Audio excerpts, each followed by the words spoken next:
Kejadian ini terjadi sekitar tahun 2014, beberapa bulan sebelum bencana tsunami Aceh. Aku masih ingat kala itu aku baru naik kelas 4 SD. Seperti biasa, sore hari aku dan temanku mengaji di musola.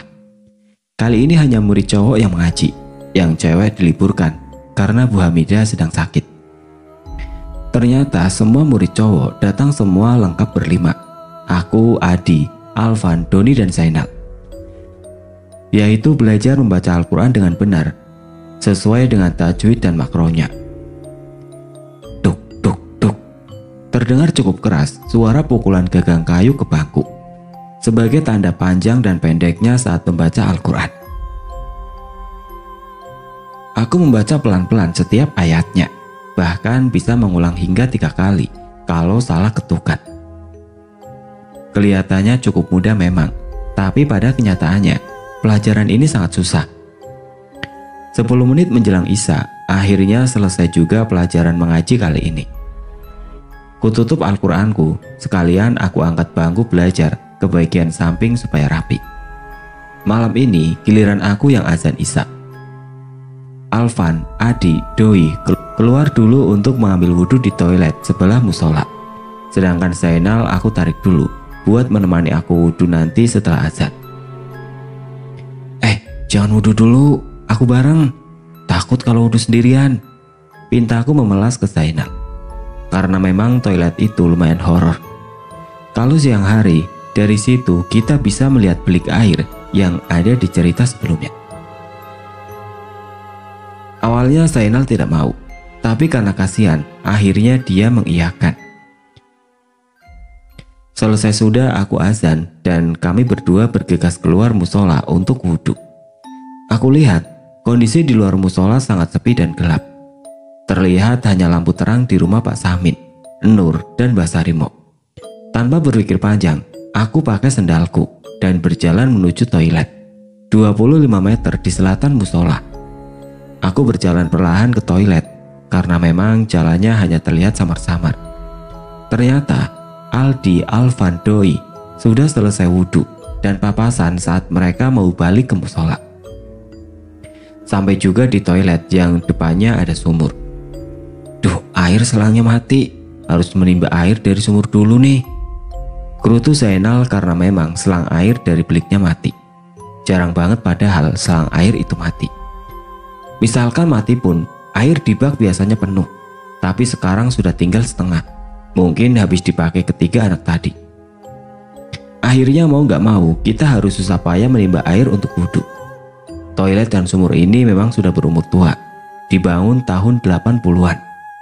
Sejak saat itu, belum pernah direnovasi, cuma ditambal saja bagian lantainya. Tembok dan lantainya pun sudah berlumut. Ditambah penerangan lampu kuning 5 watt, semakin lengkap horornya saat malam. Zainal wudhu duluan di pancuran dalam.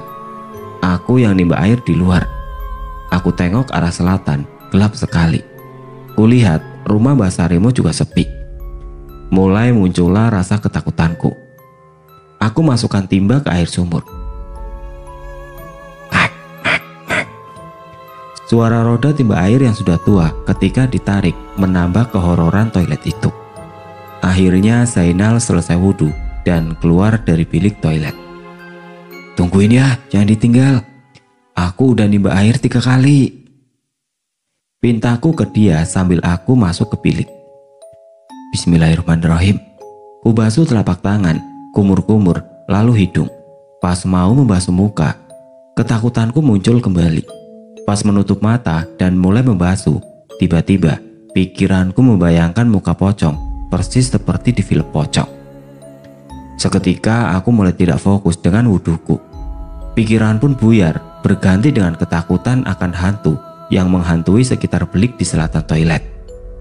Buru-buru aku selesaikan wudhunya. Entah benar urutannya atau tidak. Yang jelas aku hanya membasuh sekali di tiap bagian.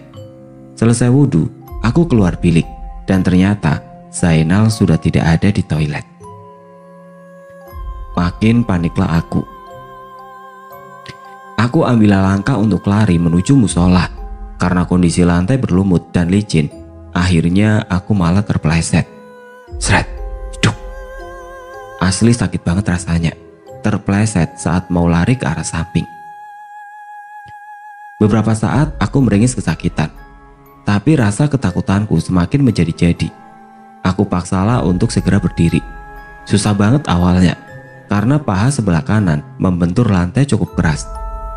Setelah bisa berdiri, akhirnya aku berjalan perlahan menuju musola karena tidak mampu lagi berlari. Aku masih cukup kesal dengan Zainal karena meninggalkanku sendirian di tempat yang seram. Sesampainya di musola, aku berlagak biasa saja. Meski aku tahu beberapa bagian bajuku kotor terkena lantai. Kami lanjut sholat isya dan ditutup dengan zikir bersama. Selesai sholat dan zikir, kami masih bercakap-cakap santai di musola. Hingga aku lihat jam sudah pukul 7.30, yang artinya kami harus segera pulang agar tidak kemalaman. Langsung saja aku ambil tas dan bergegas keluar musola untuk menyalakan obor bambu kami. Saat itu aku masih menggunakan obor dari bambu yang diisi minyak tanah dan dikasih sumbu. Jalan menuju rumah kami dari musola melewati kebun kayu yang gelap dan juga jembatan. Kami mulai berjalan perlahan meninggalkan musola dan mulai melewati jalan di tengah kebun kayu. Kondisi malam itu sudah sangat sepi sekali. Dari kejauhan, beberapa rumah warga bahkan sudah dimatikan lampunya. Di kampungku, habis isya sudah sesepi kuburan. Sepi bener nih, biasanya kalau begini, hantu suka nongol. Gurau si doi yang melihat kita diam saja dari tadi. Hush, mulutmu, ngomong apaan kamu? Nanti kalau nongol beneran gimana?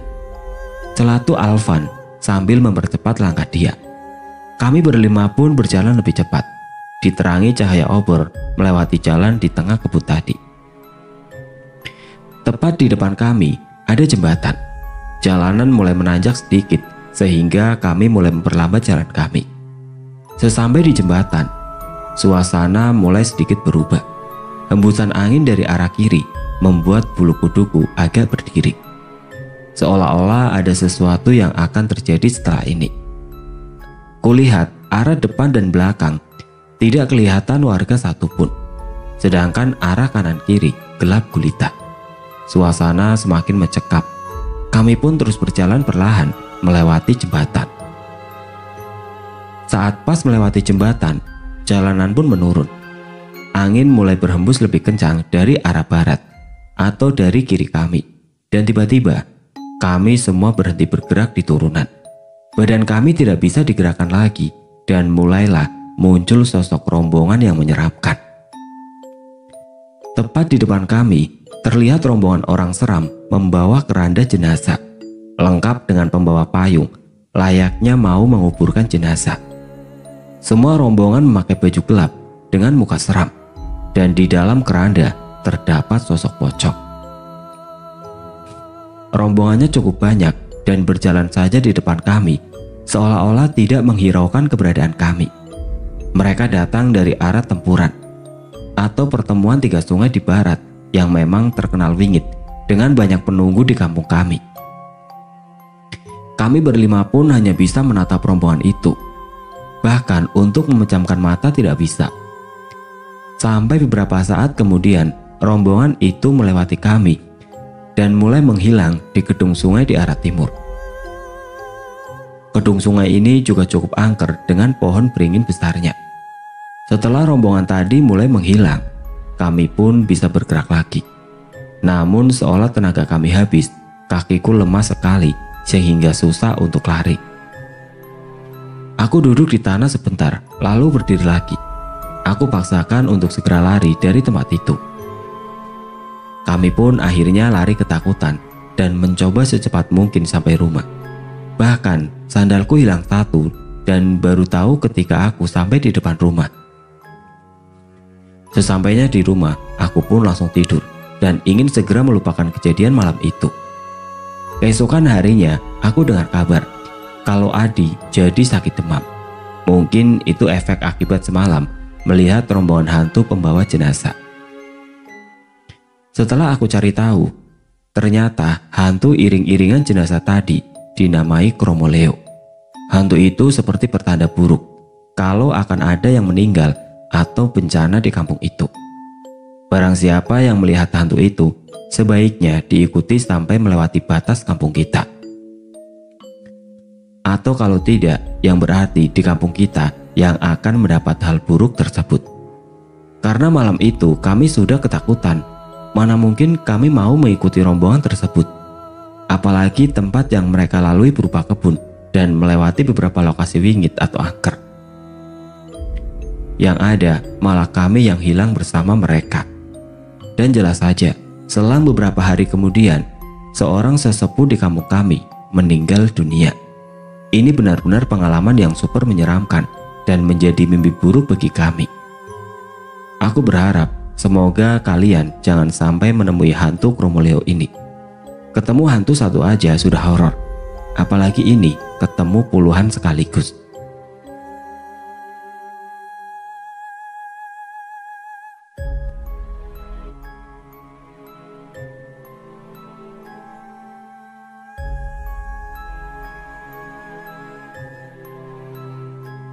Dan seperti itulah cerita yang dapat saya sampaikan. Semoga apa yang dapat saya sampaikan dapat menjadikan pelajaran untuk kita semua. Dan bagi teman-teman yang baru bergabung, jangan lupa untuk like, komen, share, serta subscribe channel ini. Dan nantikan kisah-kisah horor berikutnya